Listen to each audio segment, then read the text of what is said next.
Saludos cordiales. Mi nombre es Gabriel G. Valentín. Eh, Esta es la actividad 4 que tiene que ver con un video compartiendo los aportes, en este caso los aportes epistemológicos del filósofo Karl Popper, y veremos algunos aspectos relevantes. Es parte de la semana número 4 de nuestro bloque y bueno, en este caso la presentación para compartir con los compañeros y con el maestro titular, el doctor Román Santiago. Así que avanzamos con el tema.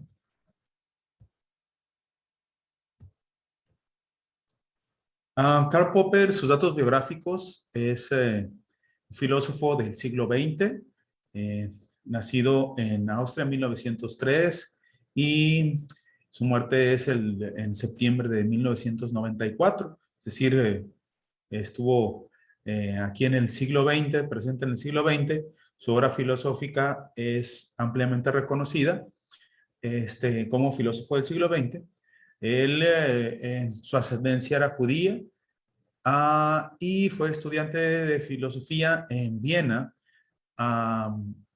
donde se formó y ahí también tuvo la oportunidad de estar participando en el Círculo de Viena, aunque tuvo una relación de distancia con el positivismo de Augusto Comte y con la tendencia positivista del Círculo de Viena.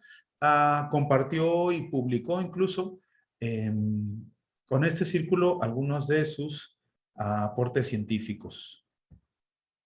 Algunas de sus obras más importantes son La lógica de la investigación científica, La sociedad abierta y sus enemigos, La miseria del escepticismo y Yo y su cerebro, en la que comparte la publicación con un neurólogo John C. Eccles.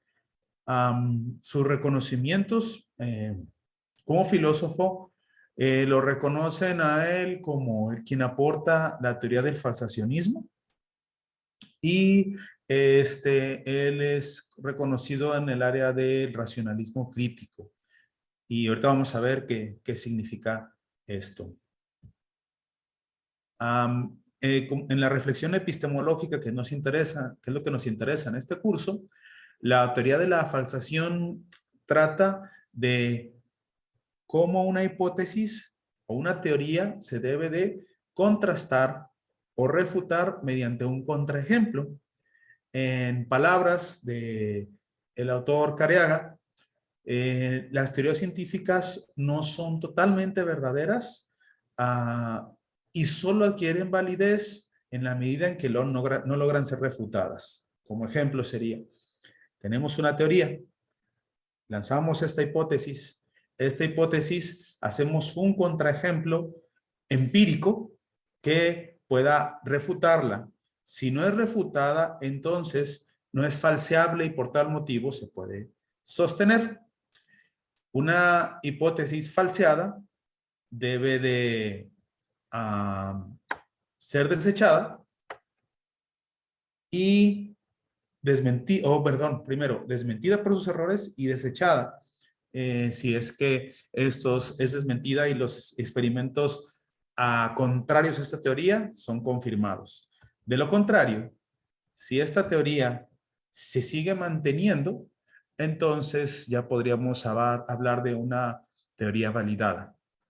En su metodología se propone el diseño de una investigación con una hipótesis principal, luego una hipótesis nula, es decir, una hipótesis que no es la que se sostiene, pero en la que, dado caso, se compruebe, la hipótesis principal es refutada. Parte de su metodología apunta al ensayo y error como parte de la investigación científica y el proceso de la investigación científica se permite cuando la hipótesis principal no es falsa. Si se falsea, se desecha. Es decir, si hay un hecho empírico comprobado con la metodología que descarte esta hipótesis como verdadera. Los experimentos empíricos son importantes y si los experimentos se sostienen varios experimentos empíricos, se puede empezar a hacer experimentos constantes para deducir consecuencias posibles. Si así se sostienen las consecuencias posibles, entonces se puede sostener que es una hipótesis o una teoría validada. Esta teoría validada, ya con estos elementos, puede seguirse sosteniendo hasta que otro hecho empírico con la metodología falsacionista pueda refutarla y hacer ajustes en el planteamiento. ¿Qué es lo que busca Karl Popper con esta aportación? Bueno, busca el mejoramiento del conocimiento científico. No es para, según lo entendido por las aportaciones de Careaga, no es para ser el portador de la verdad en el sentido positivista clásico, sino más bien para que el conocimiento científico específicamente tenga validez, sea confiable y el conocimiento científico se consolide por su posibilidad de confiabilidad, de repetición y de no falsación. Entonces, este enfoque epistemológico apunta a una tendencia de un evolucionismo lógico y de desarrollo del conocimiento. Es decir, el conocimiento se va desarrollando, perfeccionando con base en el ensayo-error, la teoría especulativa, pero que se corrobora por el hecho empírico, y este hecho empírico que puede ayudar a que esta hipótesis sea sostenida, sea refutada o sea perfeccionada.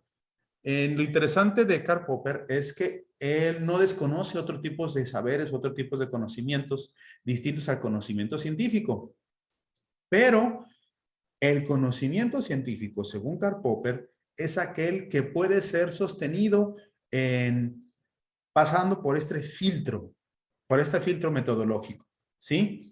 De la falsación. Si no es así, es otro tipo de conocimiento. Él dice que es conocimiento metafísico, ¿sí? Que se utiliza en la vida cotidiana, pero no tiene la categoría de conocimiento científico. Eso es muy interesante porque toma la distancia de otros saberes de una manera muy evidente. El conocimiento metafísico, entonces, no es científico por no ser empírico. Y quiero leer esta cita que nos proporciona mucha claridad en esto. La racionalidad de la búsqueda de la verdad no se contradice con los convencionalismos científicos. Sin embargo, la metafísica como forma explicativa de lo convencional queda fuera del marco de la ciencia debido a que no está fundamentada en el método empírico, porque no utiliza la convención de las matemáticas para explicar las leyes de la naturaleza. Esto vuelve el conocimiento científico a una esfera muy particular que podríamos decir que se excluye ciertos tipos de saberes.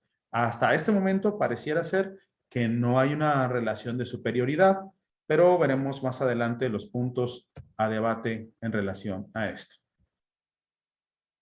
Primero, Karl Popper duda de la estabilidad del conocimiento científico, por lo que lo considera relativo al escepticismo y la movilidad del conocimiento científico. Es decir, Karl Popper, por esta idea de perfeccionamiento constante, no considera el conocimiento científico inamovible, ¿sí?